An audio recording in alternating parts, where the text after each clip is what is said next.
of the stone is a golden sky, and the sweet silver song of a lark. Walk on through the wind, walk on through the rain,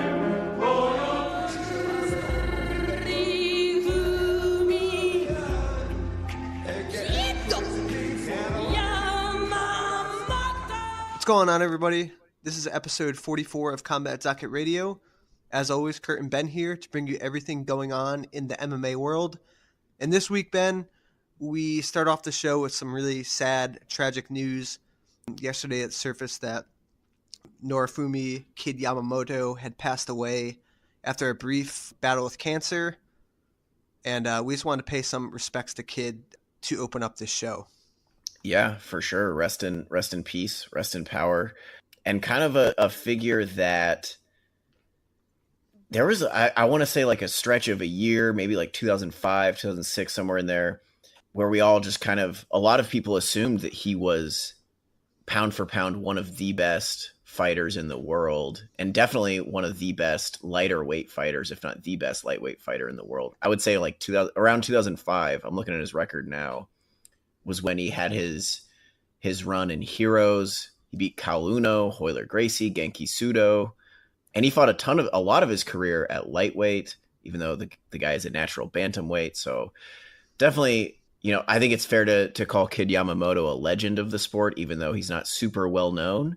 But people forget, he never fought in Pride, and he only fought it in the UFC kind of in the twilight of his career. So it's hard to get a good sense of just how good he was. But man, Kid Yamamoto, just a super, super fun fighter to watch, crazy good athlete, really explosive, like knockout power at 145 and 135.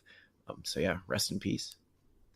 Yeah, man. I mean, I think you could honestly say Kid was one of the best lighter weight fighters of all time. Like you said, he had that run where, he was not only one of the best lightweight fighters, but just one of the best pound for pound fighters on the planet. Olympic caliber wrestling. He packed a super hard punch. And, if you just, his UFC tenure, it just didn't, it sucked that it didn't show like his how good he actually was. And especially like if you didn't follow Kid coming up and you're just basing it off like his UFC tenure, you really didn't get the sense of how good this guy was. Because he was an absolute killer coming up. Killer B, man. Yeah, rest in power, dude.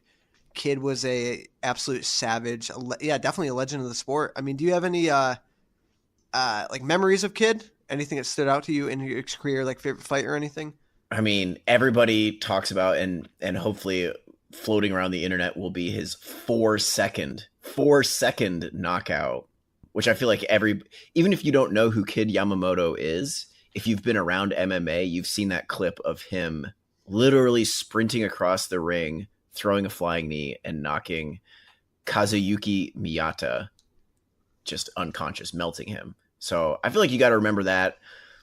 Also like savagery, like earlier, or not early in his career, but along the prime of his career, 2004, 2005, 2006, it was crazy that Kid Yamamoto was just a guy that was so insanely powerful with his ground and pound at a lighter weight class. Like you didn't really see that, maybe a little bit from like Uriah Faber being powerful, but Kid was just in his prime, a freak athlete, I think. And I don't know, but yeah, definitely the 4-second knockout sticks out to me. He was, man. And last night, after hearing about his passing, I went back and watched his fight with Genki Sudo. I was always a big Genki Sudo fan as well. And when those two fought, it felt big. It was big for the sport. Kid knocked him out in the first round. That one always stuck out for me. Man, I wish, in his prime, both of their primes, honestly, we got to see Uriah Faber and Kid. You just mentioned Faber, but those two, that would have been a fun match in their primes. Similar styles, both good wrestlers, both good top guys. I definitely think Kid had a little bit more power. on the feet, but Faber was always super fast, good reflexes. That would have been a fun one, dude. Yeah, for sure. It definitely would have been kind of the marquee matchup for the lighter weight classes. Like, not to get off topic, but do you remember when Faber fought Jens Pulver? Like, that was a big deal. I want to say in 2008, maybe. I feel like if they could have made a Kid Yamamoto Faber fight happen a little bit earlier, like 2006, it would have sped up the whole process of lighter weights getting brought into the UFC and kind of getting their shine. But yeah. Yeah, dude, because that was back in the day when the lighter weights weren't in the Exactly. UFC. Guys like Kid Yamamoto really brought light to the lighter weights in the sport and paved the path for what we see now in the bantamweight, the featherweight division, the flyweight division. So, yeah, definitely rest in power to Kid Yamamoto, legend of the sport. If you don't know his career that well, do yourself a favor, go back, look up some of his old fights, look up his highlights, because the guy was a treat to watch. Yeah, agreed very much. All right, so let's move away from that and get into first I want to talk about the boxing fight that happened. And you know what, Ben, I feel like each week, me or you, like one of us has like some crazy rant to go on, right? And we should just make like a weekly like rant. Like one of us just has a rant. So my rant this week is what is the definition of a robbery in combat sports, right? Because we watched this Triple G Canelo fight, which was, I mean, dude, that was an amazing fight. Just that was boxing at the highest level. Two guys at the pinnacle of the sport. They both put on a show. Whether you scored it for Triple G or scored it for Canelo, that is not a robbery either way. And I see people like saying, oh, it's a robbery. Oh, bullshit decision. That's disgusting. No, it's not disgusting. It is not a robbery. Okay, can you disagree that Canelo won that fight? Sure. I personally scored the fight for Triple G. I haven't gone back and watched it yet, but I thought Triple G did enough to win. But can you argue with me that just about every one of those rounds were razor thin, super close, could have went either way? So if you agree with that, how the fuck can you call that fight a robbery? Whether you scored it for Triple G or Canelo. Disagree with the decision all you want, but there's got to be a line to what's a robbery and what is not a robbery. And that is the rant of the week. I like it. I think we should make that a segment. But yeah, dude. Yeah, I agree. Like, first of all, I guess I 100% agree. That was like the best. I don't watch enough boxing to know for certain, but that feels like the best boxing match of the year. Probably like one of the best. The pinnacle of combat sports is what we saw on Saturday night. Just an incredible fight. Fucking Canelo came out pressuring Triple G, which I don't know if anybody really expected that. Like Canelo actually putting Triple G on his back foot. Just yeah, no one's ever done that exactly to Triple G either, really. Especially a guy in Canelo. I mean, I hinted at it on Twitter that I wonder how Canelo suddenly became so much more physical. But you know what? Maybe he's just filling out into the weight class a little bit. But yeah, it was a super, super exciting, very close back and forth fight, which I feel like you hinted at it. Everybody agrees on that point, that it was super close back and forth. And I think people they want to say robbery because they immediately disagree with the decision. And I'm the same as you. And I think most people that watched it on TV scored it for Triple G. And you have to recognize a lot of that if you're watching it with the commentary on, that affects how you view the fight. If I went into it rooting for Triple G, that affects how I score the fight as I'm watching it. And as I watched it, I scored it for Triple G as well. When they announced the decision, immediate reaction was like, oh, that's bullshit. But then like literally 1 minute later, I was thinking about it. And I think I tweeted out, I was like, I'm actually totally fine with that decision because it was super close. Yeah, like super close, not a robbery at all. And there was no, like in their first fight, you remember there was a 10-2 scorecard in favor of Canelo. And it was just that was actually a very bad scorecard. There was no justification. That is a bad. There was nothing on this yes. that stuck out as like, holy shit, this is a terrible scorecard. It was close. Right. 115, 113 Exactly, either way. A two rounds either way. Sure, absolutely. Even a draw, like it could have been a draw. I mean, that fight was so goddamn close. So yeah, you can't call these fights a robbery. Just because you disagree with the fight does not mean it's a robbery. And we've seen some robberies in the sport, in boxing and MMA, that you could legit call a robbery. But that fight, that was not a robbery. Now, the actual fight, man, I was so surprised that, like you talked about, Canelo's forward pressure. I did not totally expect that. And I didn't really expect Triple G for most of the fight to allow it, right? Because he was on the back foot for most of the fight. He let Canelo come forward. And I thought Triple G looked tired by like the third round. He was kind of huffing and puffing, but dude, like that guy's a maniac. I mean, tired, not tired, whatever he was, he pushed forward. He never slowed down. And then like he got this second wind it was like the 10th or 11th round or something. And I thought really took control of that fight over the last 3 rounds. And I forget if it was either the 10th or the 11th, but it looked like he legit rocked Canelo. Like for the first time, he landed a shot that kind of stopped Canelo's forward movement, I should say. You know, he started pressuring from there. But both those guys have just incredible chins, man. They took some absolute shots in that fight. Yeah, for sure. Two, just the tops of the tops, championship level boxing. And I do agree, like, Triple G definitely had the more meaningful moments in the fight. I actually feel like, and I want to say closer to the middle of the fight, I felt like he had Canelo hurt a little bit. So I feel like there was a couple moments throughout the fight when Triple G actually had Canelo in like real serious danger. Obviously no knockdowns were scored on either side. So, you know, if we're talking like maybe pride rules, if you bring that into boxing, maybe Triple G takes it. But yeah, round by round basis, super close fight. And yeah, Triple G definitely gutted it out. But that was the fact that Canelo was able to put him on his back foot when clearly Triple G didn't want to be there. You know, Triple G's 37 years old now. He's finally starting to look a little bit like an older fighter. And it doesn't, assuming they do a third fight, you got to pick Canelo to come out on top, just because Canelo is still coming into his own as an athlete. And you have to assume Triple G is on the decline. And the way Canelo boxed was a super physical style. We already know that he's a good boxer, Great counter puncher. Exactly. Good body puncher. He showed that he can just kind of bite down on his mouthpiece, move forward, and put a pressure fighter on his back foot, which is pretty incredible. Yeah, excellent fight. And again, I don't follow boxing enough to know anything about the makeup of the divisions, but I'd love to see a third fight. Like you said, Triple G's 37 years old. Who knows how much he has left in the tank. Both fights were excellent. I thought this fight definitely exceeded the first fight. I'm definitely down to see it again. Yeah, and I'm sure it'll happen. Like, there's so much money involved. There's no reason why that fight won't happen a third time. One more quick thing about boxing. Mayweather-Pacquiao 2. Do you think it's going to happen, and do you have any interest whatsoever?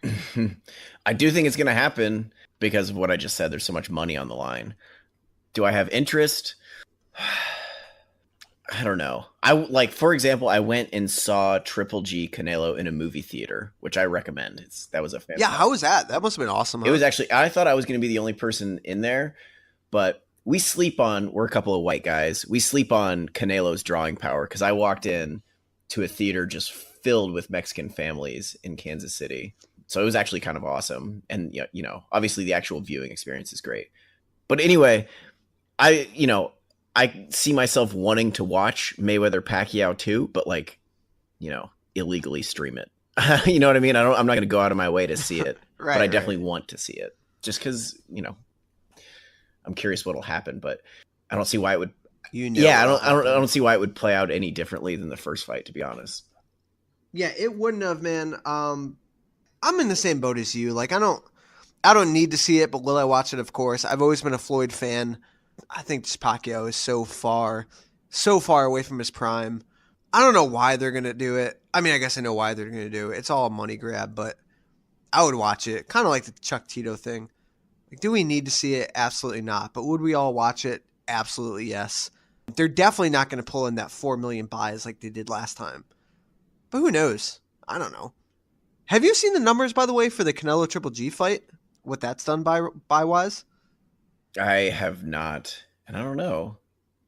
I assume it does close to a couple million, but I'm not entirely certain. Yeah, I would guess like 2 million. And that's crazy because it was like, what, $80, $85 or something? Yeah. But like I said, we're kind of out of the loop. Neither of us we're only, I would say, fringe boxing fans. And yeah, like I said, I walked into that theater expecting it to be kind of empty. Like, oh, there's only going to be a few like hardcore boxing fans in there. No, it's filled with people that are super into it. So, What was the charge for the movie theater, by the way? I think it was $20, That's maybe. not bad. That must have been really cool. It's cool. I mean, it's a huge screen, and you're obviously real comfortable. It's worth it, I think. Especially like I want to say they do every once in a while they do UFC fights there. I would be interested in doing that, especially if I was interested in the entire card, because $20 to watch an entire pay-per-view card on a big screen, I think is much more worth it. Yeah, I don't know if they do that in Connecticut, but Connecticut, man, get your shit together. Put a fight in a movie theater. I will definitely attend. Yeah, it's fun, man. All right. Speaking of the UFC, let's shift gears to the UFC that happened this weekend. A big event for the UFC. They made their first foray into the Russian market. UFC Moscow happened. It was a Fight Pass card. It was on midday, which I liked. Headlined by Alexei Oleinik beating Mark Hunt via rear naked choke. I got to say, dude, I was dead wrong about this fight, which I think many people were. Did I think that 41-year-old Alexei Oleinik would be able to take some of Mark Hunt's best shots? Absolutely not. And he certainly did. I mean, Hunt went for that walk-off KO. He hit him with a couple like monster shots, and Oleinik took him like a champ. And the boa constrictor, dude, for a reason. I mean, he is such an opportunistic submission artist. Got to that back, and again, did what I did not think he'd be able to do. Mark Hunt, savvy veteran with a super big neck, wrapped up that choke and got the tap. Yeah, and it wasn't even like a real solid backpack style rear naked choke. He was kind of off to the side. Nope. Which I think makes it even more impressive. Like Oleinik's squeeze must be out of this fucking world with all those Ezekiel chokes, and then choking out Mark Hunt with not even like a chin, he didn't have his elbow underneath the chin, which I feel like is the way you're typically taught to do a proper rear naked choke. He was way off to the side, just squeezing and yeah. And yeah, I mean, I was surprised by the outcome. I thought Mark Hunt was going to win, but really, like, if you had told me Alexei Oleinik is going to take some shots on the feet, get Mark Hunt down, and quickly submit him, you'd be like, oh, I guess that makes sense too. You know what I mean? Like, or if Mark Hunt just one-shot KO'd Alexei Oleinik in the first round, you also probably wouldn't be that surprised. And that's what I leaned towards. Yeah. I didn't think that Oleinik would be able to stand up to some of Mark Hunt's shots. I mean, we've seen so many of those just walk-off KOs from Mark Hunt. And Mark Hunt honestly looked pretty good in this fight up until the ending. But again, I mean, like, where do these guys go from here? So let's talk about Mark Hunt first. I know Mark Hunt has said that he would like to fight at the UFC Adelaide card, I believe, later this year. Makes total sense for him. I think that, he's 44 years old. I think he realizes that this is about the end. He'd like to do it in his home country. Who makes sense for Hunt? I don't know who makes sense necessarily. I did see a rumor going around of him wanting to fight Gokhan Saki, which feels like a kickboxing fight from like 2003. But if they want to do that, I'm fine with that. I don't necessarily want to see Mark Hunt in like a relevant matchup, if that makes any sense. Who else? Has he fought Arlovsky? They fought. No, Yeah. we talked about that last week, and, Arlovsky lost this fight, but, man, I'm down to see him versus Arlovsky. Two guys with a shit ton of heavyweight fights that never crossed paths. Yeah, give me Arlovsky. Yeah, they're both coming Be a off fun one. losses, so and it would definitely give Mark Hunt a chance to get another KO in Australia on his way out. Right. A proper send-off. Is Mark Hunt the best 500 fighter in the world? He's got to be, man. He's 13-13 now, 13-13-1. Yeah, That's crazy. That's crazy, especially I think one of the craziest parts is when he came into the UFC, it was like an afterthought. Like we all assumed it was like, oh, they just need to like give him fights on his contract. You remember like Dude, when he came into the UFC, he was like 4-7 or something. And crazy it like was that. very much the thought was, I don't know if it was him or if it was just fans making this up, But I remember thinking the only reason he's getting UFC fights is because the UFC bought his contract and he's making a stink about them owing him fights, because it was just so much an afterthought. He came into the UFC after loot on the back of 5 consecutive losses. He was 5-7. First fight in the UFC, submitted by Sean McCorkle. Holy shit. And then put it together. Won 4 in a row before he lost to JDS. Had that epic fight with Bigfoot Silva. Knocked out Roy Nelson. Lost a championship fight and then lost to Stipe. Got back that Bigfoot Silva fight. Melted Frank Mir. Melted Derek Lewis. Yeah, I mean, it's been quite an up and down ride for Mark Hunt. But yeah, best 13-13 fighter in the world for sure. Yeah, absolutely, and he deserves a good send off. In his home country, I'm all for it. Alexei Oleinik, any ideas for him? I saw some people floating the idea of Alistair Overeem, and I don't hate that, even though Overeem, I believe, is on 2 straight losses and Oleinik's on 2 straight wins. I think that hooking up winners with winners and losers with losers has kind of gone out the door lately, especially in a heavyweight division where it's super thin. And neither of them are really at the top of the division. Exactly. Right? You know what I'm saying? Yeah. That's more or less of a treading water type of fight. Unless, maybe Oleinik goes out there and submits Overeem right away, then he's a legit contender or something. But yeah. I mean, I think any fight in the top 10 is great for Oleinik. I always want to watch him fight because I think his grappling style is super interesting, but I don't see him as a perennial title challenger or anything like that. And he's 41 years old, so exactly. His time is probably ticking too. But while he's around, appreciate that guy because he is a wizard on the mat, and especially doing it at his age, savage. Yeah. Co-main event, Jan Blachowicz, I think a surprise to many people, really dominated and submitted the returning Nikita Krylov. I didn't really expect it. I thought Krylov would kind of be the opposite. I thought he'd not steamroll Blachowicz because he's a vet, good fighter, but Blachowicz just got his takedowns and went to work on Krylov. Yeah, and I thought Krylov was going to win as well. And it's we'll talk about it with UFC Sao Paulo coming up, but man, light heavyweight is just, no disrespect to Jan, but the fact that Jan Blachowicz is maybe a fight away from a title shot at 205 is wild.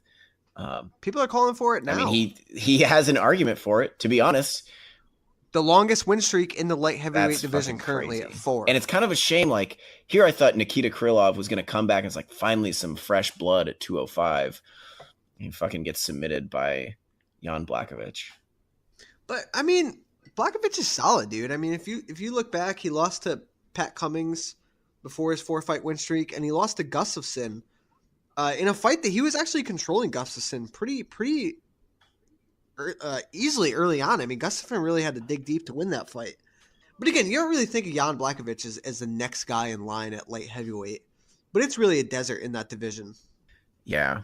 Yeah, it is. It's just that he's not a super great athlete. He doesn't have any particular standout skills.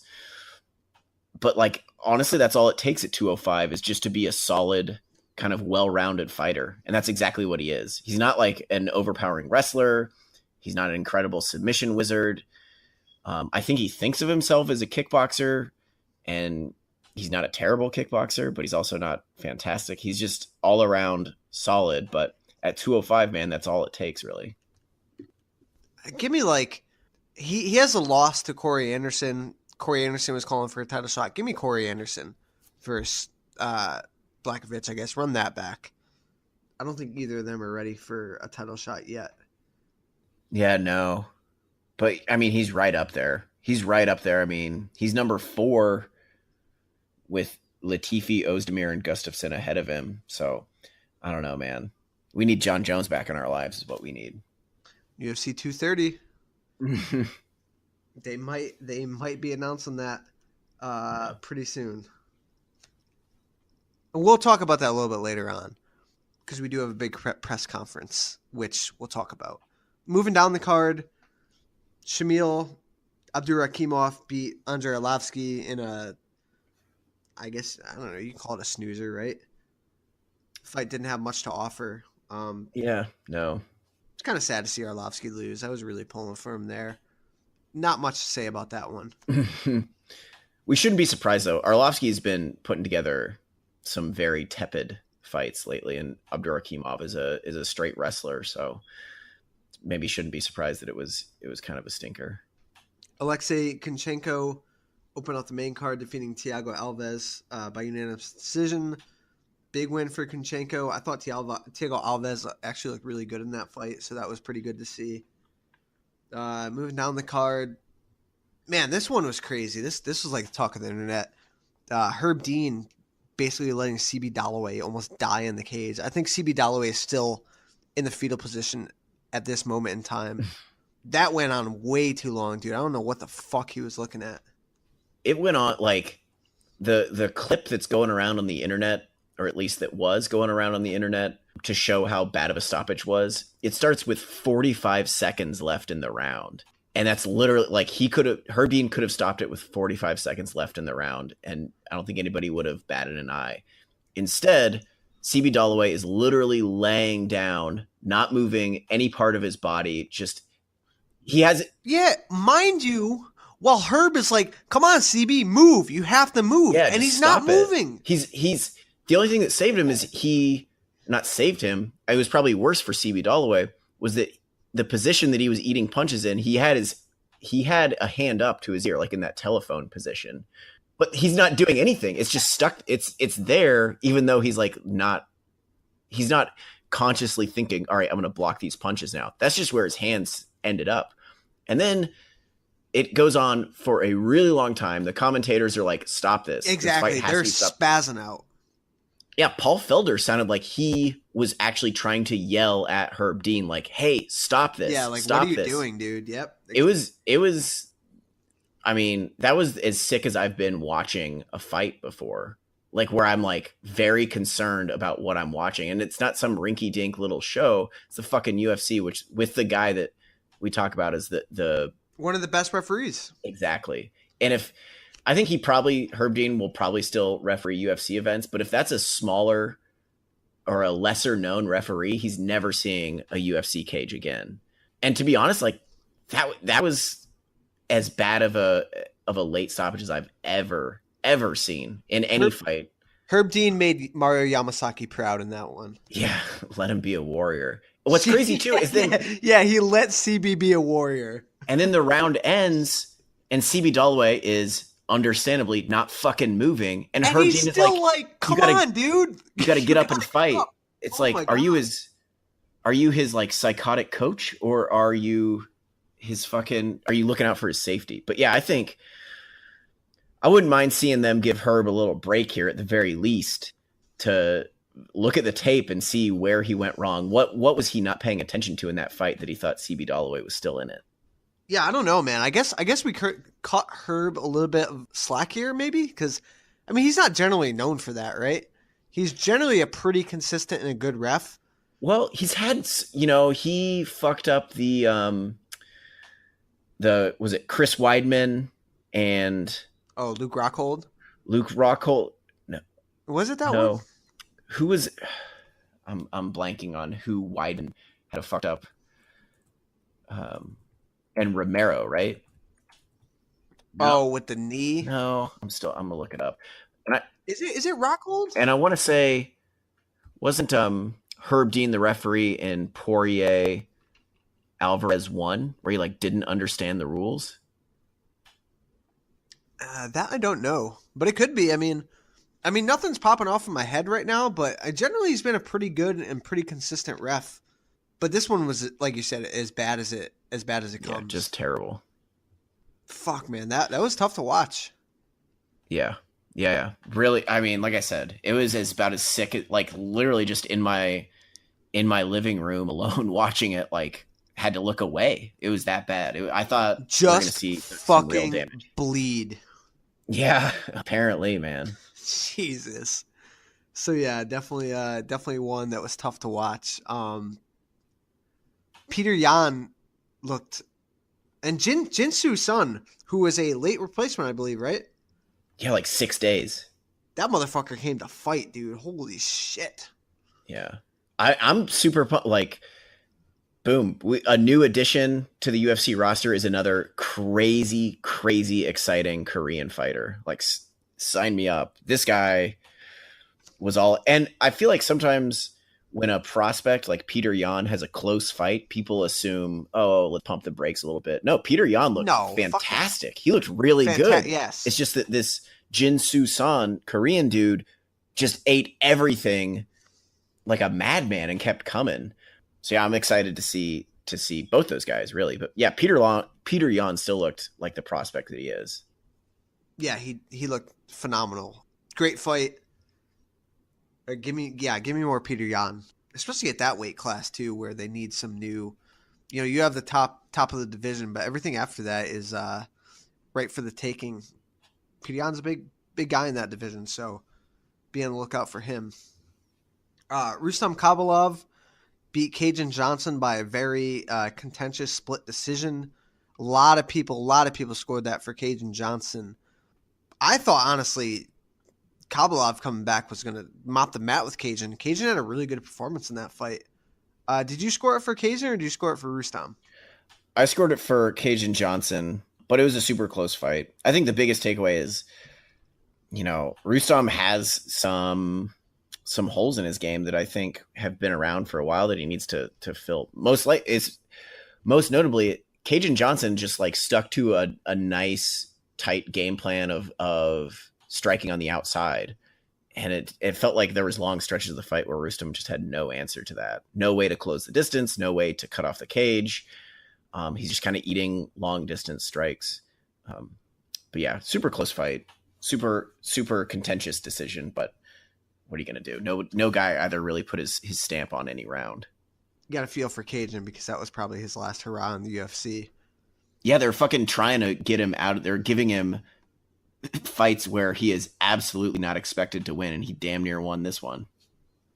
I know. So that kind of sucks for him because now he's probably on his way to Bellator, which honestly is not that bad of a thing. But when your company is literally like trying to push you out the door, it's a tough one. Yeah, I'm sure if he gets released, he'll be even more so outspoken about labor conditions in the UFC. Of course. What else we got? Maribek Tyson-Wolf came back, got a big win. I heard a couple things where he was thinking about retiring if he doesn't get like some visa issues under control. That guy's a really good fighter who's interesting in that division. So hopefully he can get all that under wraps. Yeah, for sure. He's a stud. He's not a prospect anymore, but the future at 155. He's just a stud. Last one for me, man, is Merab Dishvili finally getting a win in the UFC. Had two tough ones to open his career. Beat Tyrion Ware by unanimous decision. Tyrion Ware is another guy too. I think he's like 0-4 in the UFC, fighting like 4 like big stud prospects. Probably his last fight in the company, but hats off to him, man. He fought some studs. Yeah, they put him out there against, who's it, Sean O'Malley, Duquesnoy, and now, yeah. Dishvili. So, what are you going to do? But yeah, Merab, I don't even want to try to pronounce his last name. Dishvili. The way if you try to pronounce it the way it's spelled, it's like fucking impossible. I think it's Dishvili, right? I'm trying to remember how they said it on air. I'm just going to call him Merab because it's, if you pronounce it, it should be Divalishvili. I guess it's not that far off. I don't know. But big win for him. First win after that crazy getting choked out, but didn't get choked out in his last fight debacle. All right. This weekend, we have a card from Sao Paulo, Brazil, headlined by Glover Teixeira and Jimmy Manoa. Oh, wait. Nope. Glover Teixeira, Jimmy Manoa, Eryk Anders. Nope. Thiago Santos. Who knows what it is? Now, it's Thiago Santos and Eryk Anders. Two completely new fighters both middleweights stepping up to headline a fight card at light heavyweight. Yeah. Crazy. This is what I want to talk about, is it shows you how fucking thin light heavyweight is. Is it now for a main event, we got just two middleweights filling in at light heavyweight for whatever reason. Yeah, what a crazy turn of events. Props to Eryk Anders for stepping up on, what was it, like 6 days notice. I know he's been campaigning for a fight with Elias Theodoro. They've been going back and forth on Twitter, but he's stepping in to fight Thiago Santos. An interesting fight. We don't have to worry about them making weight. Thiago Santos is a guy, too, that I know he's flirted with the idea of going up to light heavyweight. He's a big fucking dude. He's a house, man. I don't know, dude. Thiago Santos is a stud. He's been fighting for a long time in the UFC. He's got some big wins. Packs a lot of power. Can grind it out on the mat. Good jiu-jitsu. He was on a roll until he lost to David Branch. Taking on Eryk Anders, who, with the biggest opportunity of his career, really laid an egg when he fought Lyoto Machida. Then he bounced back in his last fight not too long ago when he punted Tim Williams' head into the third round. So, it should be interesting. Yeah, I think Eryk Anders basically has nothing to lose here. Thiago Santos, even though this is at light heavyweight, Santos has more of a name, or there's more expectations around Santos, at least at this point in his career, like immediately, that he should be good.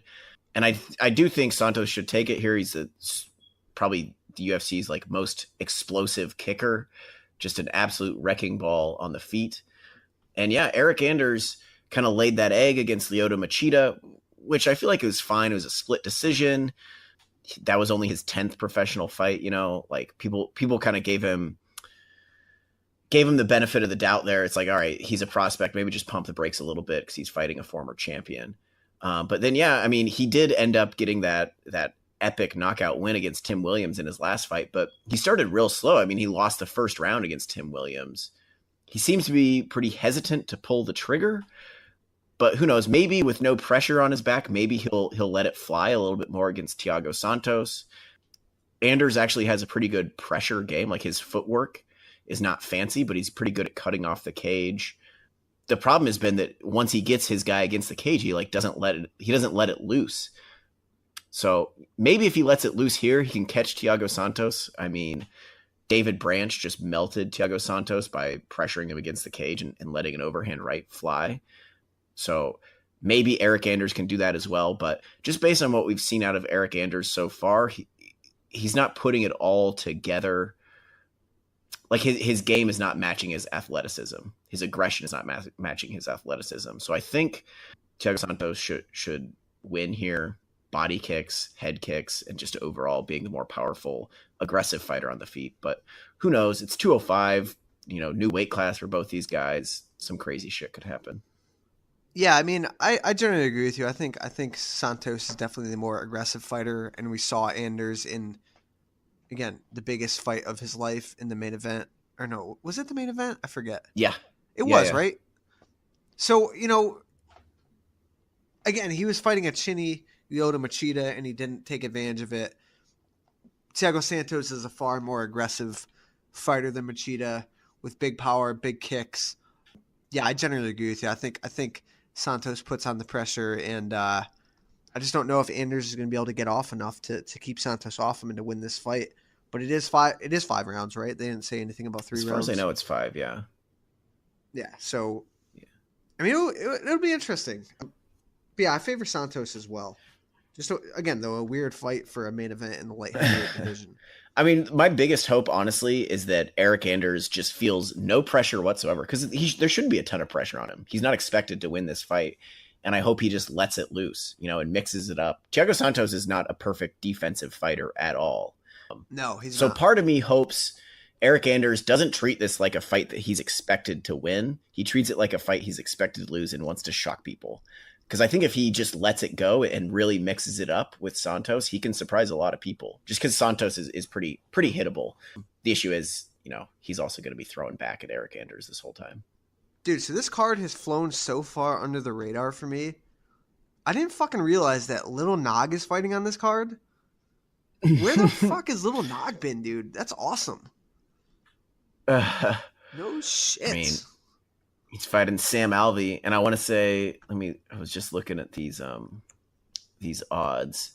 This is crazy that Little Nog, Antonio Rogerio Nogueira, is a plus 265 underdog to Sam Alvey. Damn, dude. How the mighty have fallen.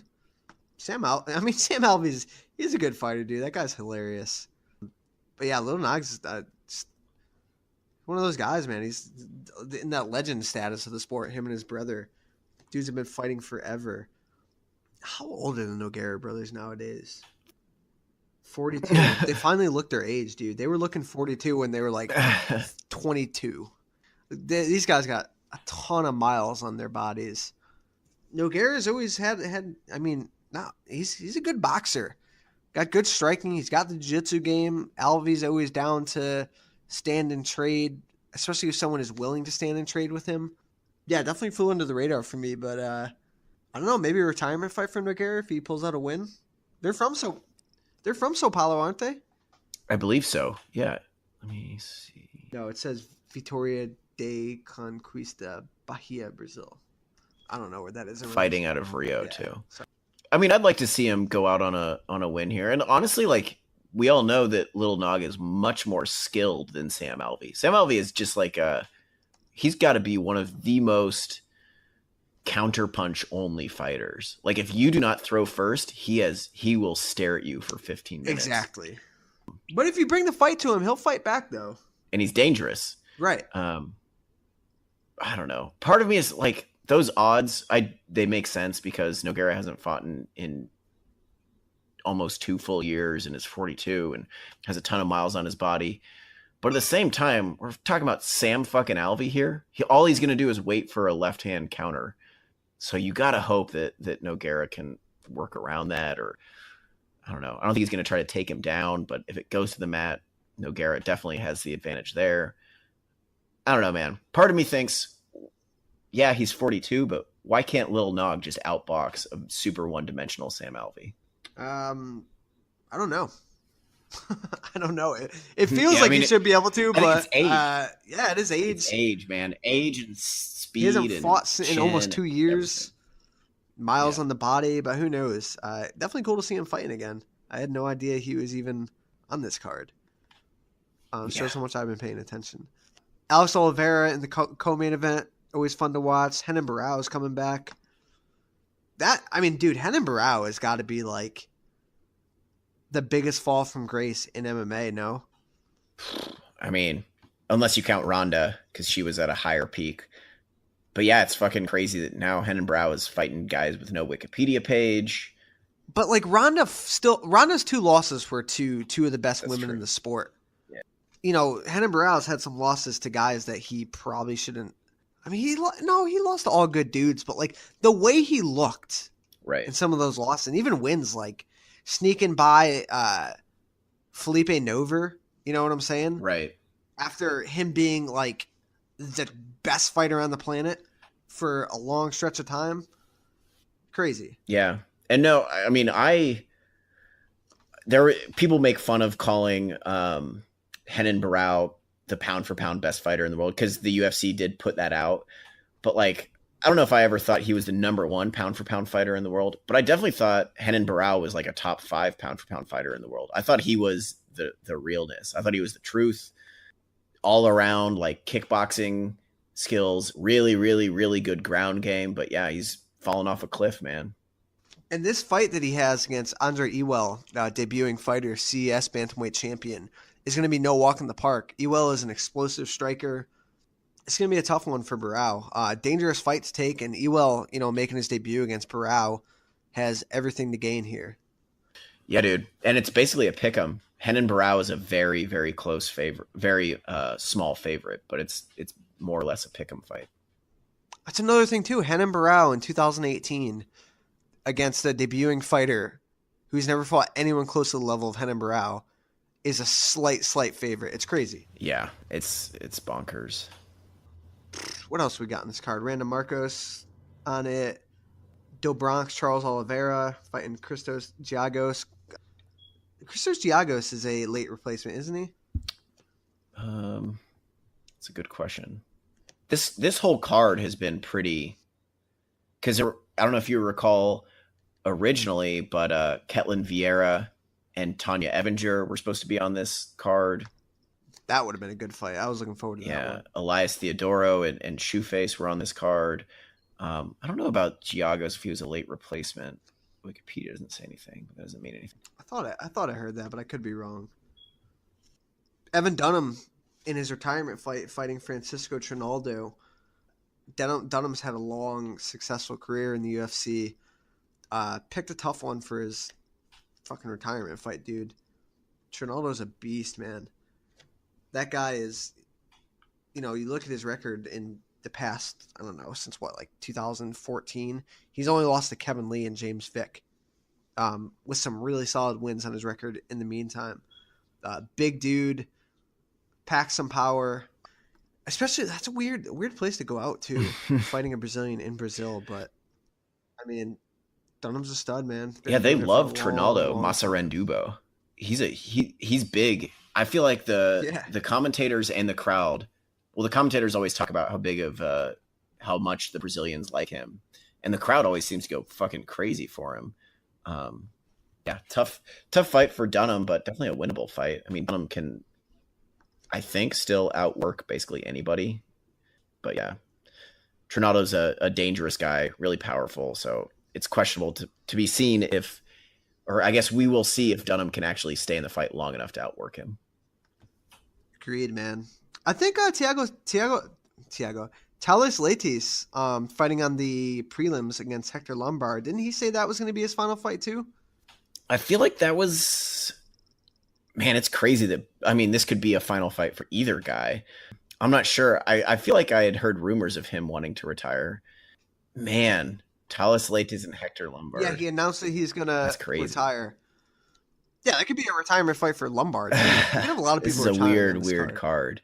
It's crazy that Hector Lombard and Thales Leites are just in the middle of the Fight Pass prelims too. Yeah, two guys that were, one fought for a title, one was pegged to fight for a title, former Bellator champ. Yeah, crazy. What a weird card. Is this a Fight Pass card as well? FS1. FS1, all right. Prelims are on FS2, main card on FS1. Saturday. And it's 30 minutes later. So I think. Oh yeah, which is isn't crazy. it? Yeah, this is gonna be a late. So like night, even man. So if you want to watch it live on the East Coast, you got to be up to like 1:30 in the fucking morning, or like 1 maybe. It's crazy that they're even starting it later. Craziness. Yeah. Let's see. The day before that, that's on Saturday, right? I believe. Yes. Bellator is back with a some really interesting fighters on their card. Mainly the main event is AJ McKee taking on John Teixeira. I don't even know how to pronounce that last name. Conceição? Who knows? It was supposed to be AJ McKee versus Pat Curran, which was going to be a phenomenal fight. Huge step up for AJ McKee. Undefeated, but we still get to see a showcase with AJ McKee. Guy's a stud. Co-main event is one that I've been looking forward to for a long time. Rafael Lovato taking on John Salter. Title implications on the line in that one. I think the winner of that is definitely going to get a title shot. Patricky Pitbull fighting Roger Huerta. That was a late pullout too, wasn't it? I Huerta believe so, stepped in for because that somebody, doesn't seem like a fight that they would prefer to book. Roger Huerta. No, I'm trying to see if it says anywhere. But Bellator's back this week. Fun card, some big prospects. Definitely keep your eye on that one.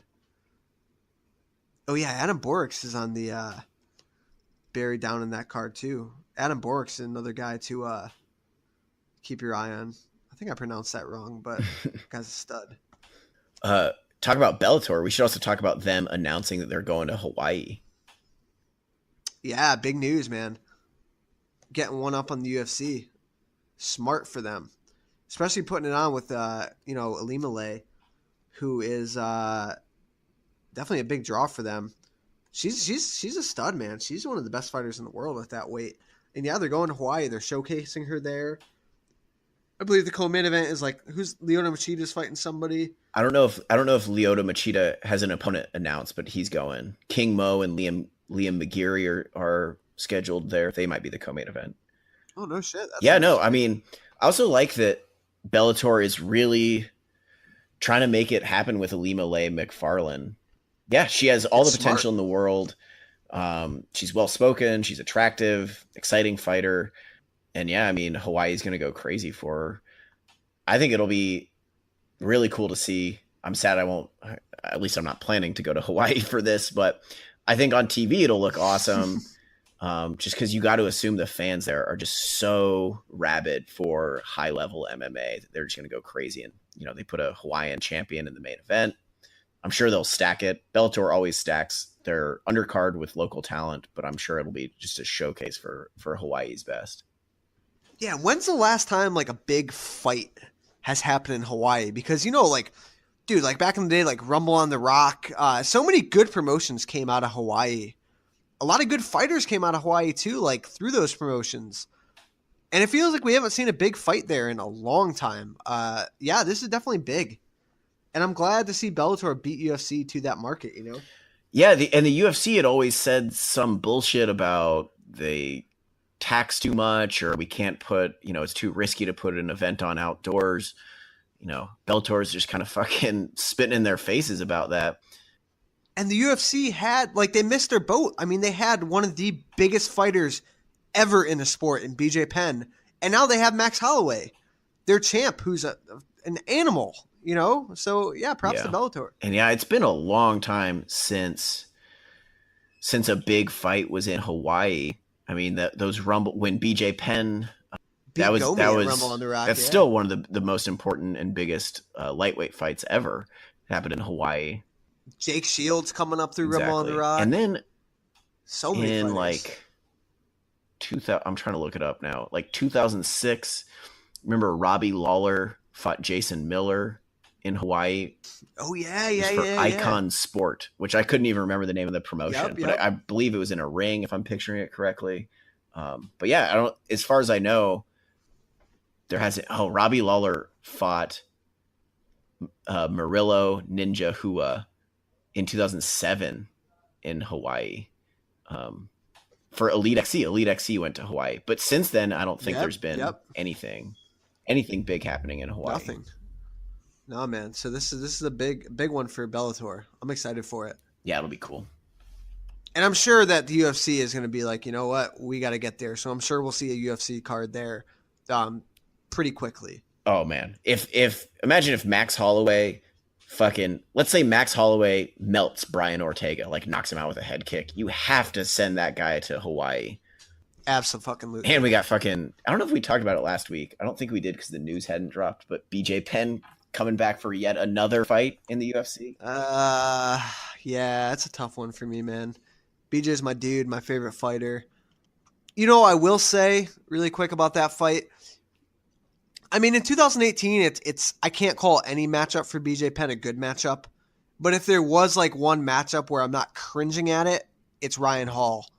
Because Ryan Hall has no interest in striking whatsoever.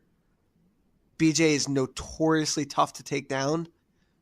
And if the MMA gods, value us as fans, they will give us a Ryan Hall versus BJ Penn grappling matchup.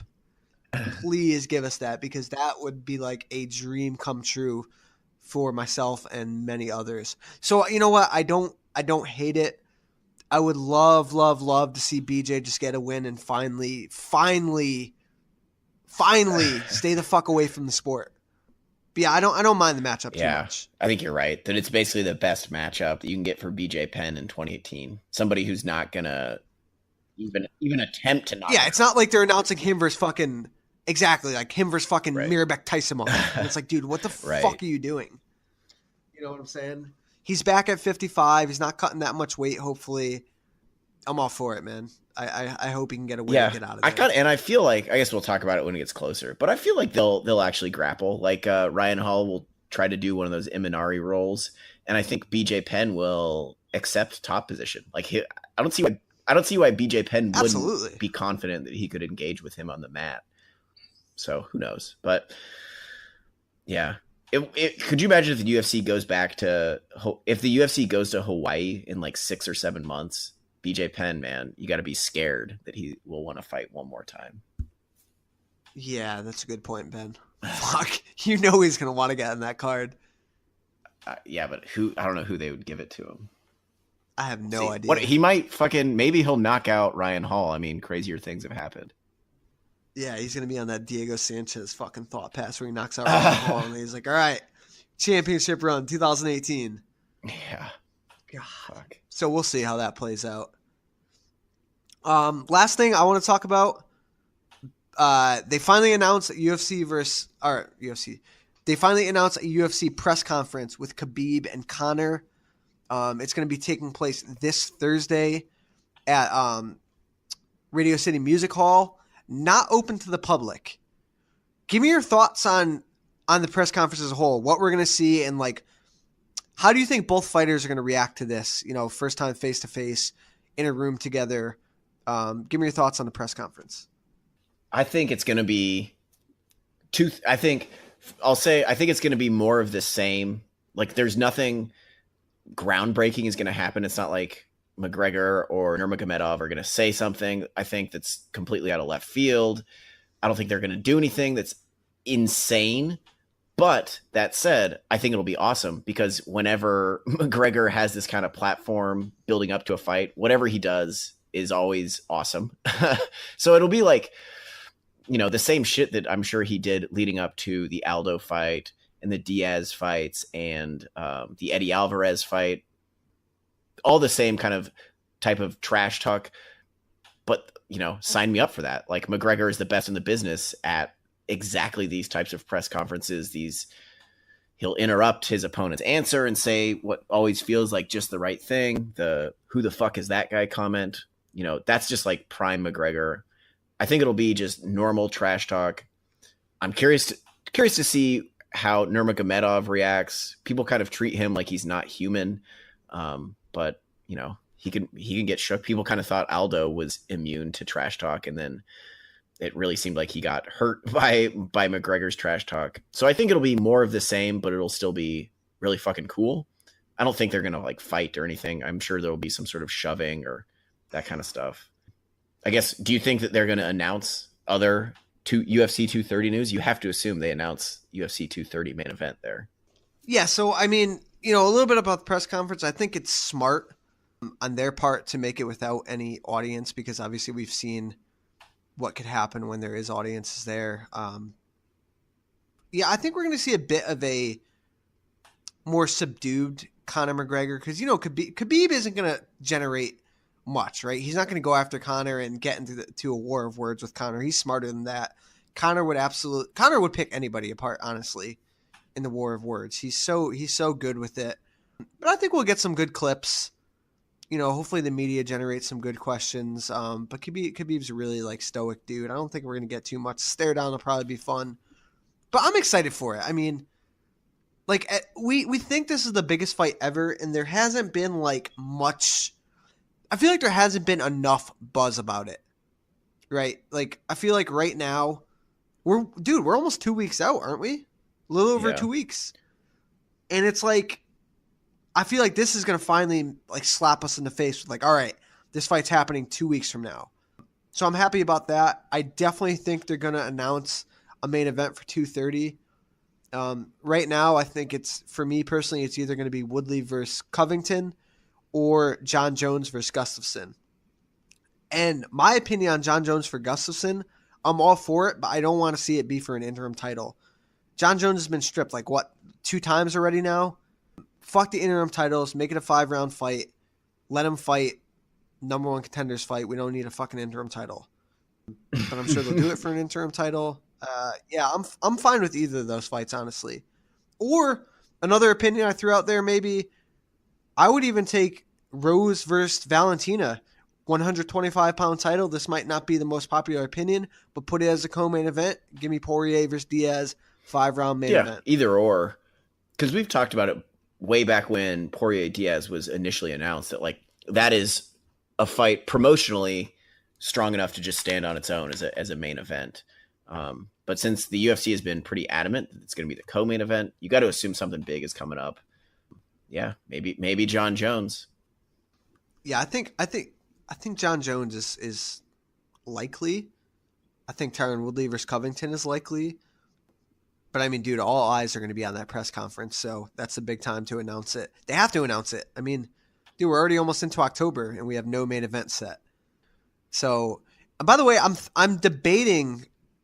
really debating about going on Thursday. Obviously, it's not open to the press. Probably won't get credentialed to it, but just to see the buzz around that place, you know it's going to be crazy. I'm thinking about going for it. Probably meet some pretty cool people around there too. You'll probably meet some crazy Khabib fans and Conor fans for that matter, but I feel like Khabib fans are ones that you'll be able to pick out easier. Might even see a fucking riot.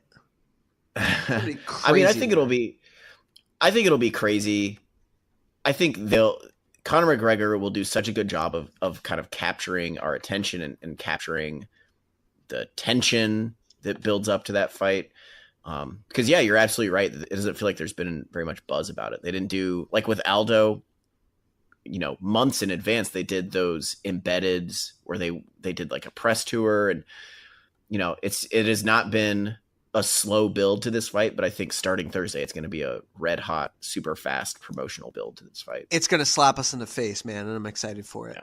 Yeah, because some shit's going to happen at the press conference. Like I said, I don't think it's going to be something completely out of left field, but McGregor will say some shit or somebody will slap somebody, something like that, and the UFC will just run with that sound clip or that video clip for the next few weeks, and it'll work. I'm sure it'll work. I'm sure it'll get us all even more pumped for the fight.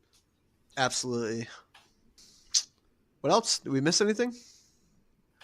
I think that's it this week. I'm glad that we ended talking about the press conference because I'm sure we'll have more on that next time. Absolutely, man. So until next time, enjoy the fights, enjoy this crazy MMA world that we love, and we'll talk to you all soon.